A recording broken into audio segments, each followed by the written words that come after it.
The government needs to tax wealth and corporates more. That's the call from Oxfam Aotearoa after its International Inequality Index found New Zealand ranks 136th out of 161 countries when it comes to fair wealth distribution. It found our tax policies rank just 91st in the world, while our labour rights place us in 74th. And they have something to say about the big profits to our supermarkets too. Political reporter Imogen Wells has the exclusive details. New Zealand supermarkets took home the big bucks while we were all locked down, with excess profits of more than $1 million a day. Oxfam Aotearoa says it's time to chomp away at those gains. Some people are doing quite well and a lot of people are struggling.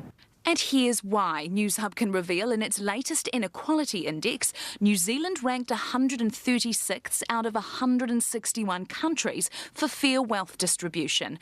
Oxfam wants to see supermarkets and other top-earning corporates forced to pay up via a windfall tax, a one-off targeted tax for those benefiting from something they weren't responsible for, like a pandemic. So tax those people and corporates who have plenty and are amassing amounts that they don't need, and use that revenue to share with people who don't have enough food to feed their family. The index ranks governments on policies and actions that have major impacts on reducing inequality, like public service spend, taxes and labour rights.